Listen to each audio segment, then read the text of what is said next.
नमस्कार साथियों, एक बार फिर से आप सभी का स्वागत है अपने यूट्यूब चैनल UPRTOU प्रयागराज में।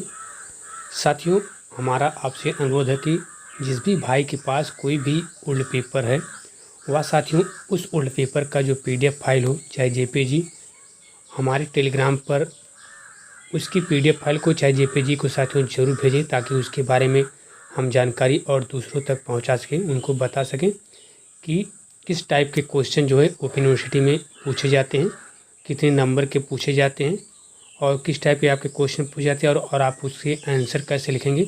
इन सब के बारे में हम डिटेल में आपको साथियों जानकारी जो है दे सकें। यहाँ पर देखिए एक MA ST 117 यानी MA संस्कृत का जो है एक ओल्ड पेपर हमें भेजा है। ये दया कृष्णा जोशी जी ने भेजा है, जो MA ओल्ड पेपर हमें भेजा, जिसके बारे में आज हम यहाँ पे आपको पूरे डिटेल में जानकारी देने वाले हैं। ठीक है, ये हमें दया कृष्णा जोशी जी ने भेजा है। तो यहाँ पर देखिए दिया गया, सबसे पहले यहाँ पर देखिए आपको यहाँ पर दिया गया है जून 2026 का आपका ओल्ड पेपर है। आप यहाँ पे देख सकते हैं जून 2026 यहाँ पे आपका लिखा हुआ है। स्नातक कला का ये आपका पेपर साथियों। प्रोग्राम नाम देखिए यहाँ पे दिया गया है बैचलर ऑफ आर्ट। ठीक है, ये देखिए हिंदी संरचना है। इसके अलावा देखिए कोर्स कोड भी यहाँ पे दिया गया है MA ST 117 करके, आप यहाँ पे देख सकते हैं। फिर आप नीचे आएंगे, नीचे आने के बाद देखिए यहाँ पर दिया गया है कि टाइम सबसे पहले दिया गया है। टाइम जो है आपका 3 आवर्स यानी 3 घंटे का आपका समय मिलता है। एग्ज़ाम देते समय आपको 3 घंटे का समय मिलता है और मैक्सिमम साथियों आपका जो है देखिए इस 70 नंबर का जो आपका पेपर होता है।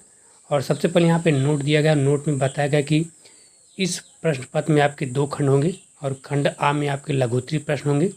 ठीक है, और खंड बा में साथियों आपके दीर्घोत्तरीय प्रश्न जो है वो आपके पूछे जाएंगे। ठीक है, और सबसे पहले यहाँ पे आपको दिया गया कि खंड आ में जो आपका क्वेश्चन होगा साथियों, इसमें टोटल आपके 5 क्वेश्चन होंगे। कितने टोटल साथियों आपके 5 क्वेश्चन होंगे और सभी प्रश्नों को आंसर आपको साथियों लिखना होगा। और इसका जो आंसर आपको लिखना होगा साथियों वो आपको 100 शब्दों में लिखना होगा। कितना शब्दों में? 100 शब्दों में आपको लिखना होगा। और एक क्वेश्चन जो आपका होगा वो आपका 4 अंक का होगा, यानी एक पेपर आपका, एक क्वेश्चन आपका, एक का क्वेश्चन जो होगा आपको आप साथियों 4 अंक का होगा। ठीक है, और साथियों सबसे पहला जो क्वेश्चन देखिए यहाँ पे पूछा गया हुआ है कि वर्ण और ध्वनियों के अंतर संबंध को समझाइए। तो इसके बारे में आपको केवल साथियों 100 शब्दों में लिखना है। अथवा करके यहाँ पे दिया गया है कि स्वनिम की संकल्पना को निर्धारित कीजिए।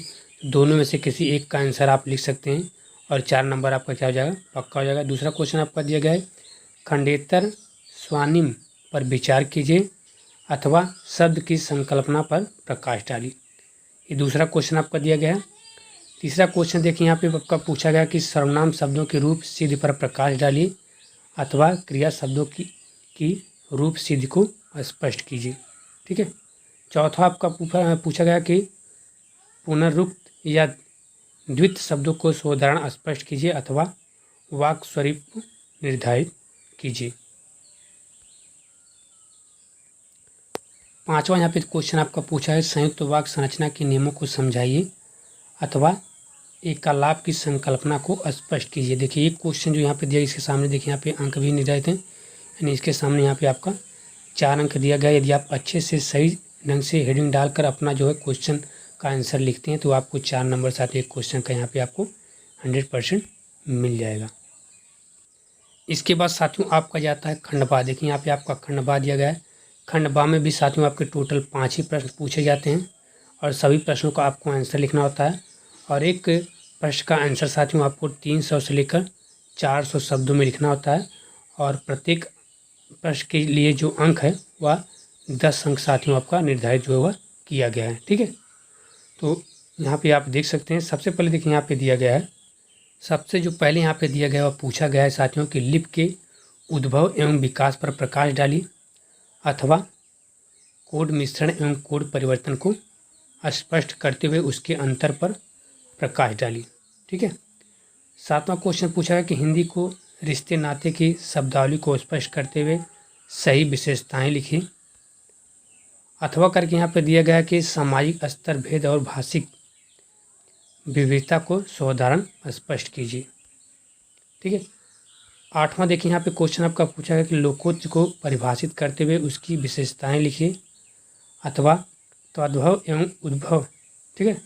तद्भव एवं तत्सम एवं तद्भव शब्दों की परिभाषा एवं विशेषताएं लिखिए। इसके बाद साथियों देखिए 9वां क्वेश्चन आपका पूछा है कि हिंदी वर्तनी के मूल आधार पर विचार व्यक्त कीजिए, उसकी विशेषताएं लिखिए। देखिए 10 नंबर का आपका क्वेश्चन है। अथवा करके दिया गया है कि हिंदी की साहित्यिक शैलियों को साधारण स्पष्ट कीजिए। और 10वां और लास्ट क्वेश्चन आपका है कि संयुक्त शब्द तथा समांत शब्द के वैशिष्ट को निर्धारित कीजिए अथवा संयुक्त वाक्य को परिभाषित करते हुए उसकी विशेषताएं लिखिए। ठीक है। तो कहने का मतलब यह हमारा यह साथियों कि जो आपका ये जून 2026 का जो आपका ये ओल्ड पेपर साथियों, इसमें बताया कि आपके जो प्रश्न आएंगे उसमें जो टोटल आपके 10 क्वेश्चन होंगे। ठीक है। जो आपका पेपर होगा उसमें टोटल साथियों आपका 10 क्वेश्चन आएगा। और 10 क्वेश्चन में से साथियों, ठीक है, 10 क्वेश्चन का ही आपको टोटल आपका जो है अथवा करके कई 20 क्वेश्चन दिया रहेगा, लेकिन केवल आपको 10 क्वेश्चन का आंसर लिखना है। जिसमें से सबसे पहले 5 क्वेश्चन जो आपके लघुत्तरी होंगे, जिनके उत्तर आपको 100 शब्दों में लिखने होंगे। दूसरा आपका जो है दीर्घोत्तरी को होगा, 5 क्वेश्चन आपके दीर्घोत्तरी होंगे, जिनके आंसर साथियों आपको 350 से लेकर 400 शब्दों में साथियों लिखना होता है। ठीक है। और एक क्वेश्चन ये आपका 10 नंबर का होता है, वो आपका एक क्वेश्चन लघुत्तरी वाला 4 नंबर का होता है। ठीक है। तो 4 पच्चे 20 आपका हो गया और 10 पच्चे 50, टोटल जो है आपका 70 नंबर के क्वेश्चन साथियों आपके एग्जाम में पूछा जाता है। बाकी जो 30 नंबर होता है, 30 नंबर का आपका असाइनमेंट जो है, असाइनमेंट कॉपी आपको लिखकर अपने एचडी सेंटर पर अपने कॉलेज में साथियों जमा करना होता है। और एक पेपर टोटल साथियों आपका 100 नंबर का होता है, जिसमें से 30 नंबर का आपको असाइनमेंट कॉपी लिखकर जमा करना होता है और 70 नंबर का आपको लिखित एग्जाम साथियों देना होता है। ठीक है। तो आपको समझ में आ गया होगा कि यदि आप एग्ज़ाम देते तो एग्ज़ाम में आपके किस टाइप के क्वेश्चन पूछे जाएंगे, उसके आंसर आपको कितने शब्दों में लिखना होगा।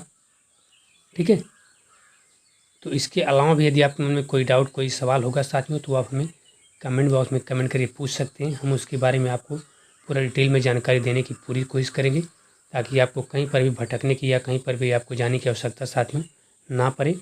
बाकी यदि आपके पास कोई भी ओल्ड पेपर है तो ठीक है, यदि नहीं है, यदि आप एग्ज़ाम दे रहे हैं तो एग्ज़ाम कंप्लीट हो जाने के बाद जो आपके पास ओल्ड पेपर होगा साथियों, उसका फ़ोटो खींचकर आप हमें हमारे टेलीग्राम चैनल पर, चाहे हमारे टेलीग्राम जो लिंक है, हमारा जो मेन टेलीग्राम है विवेक गिरी के नाम से, उस पर साथियों ज़रूर भेज दीजिएगा, ताकि उसके बारे में हम दूसरे विद्यार्थियों को, दूसरे स्टूडेंट को बता सकें, उनको उसके बारे में डिटेल में जानकारी दे सकें कि किस टाइप का एग्ज़ाम में आपका क्वेश्चन पूछा गया है और किस टाइप का क्वेश्चन आपका पूछा जा सकता है और कैसे आप उसके आंसर लिखेंगे। इन सब के बारे में उनको पूरी डिटेल में इन्फॉर्मेशन दे सकूं।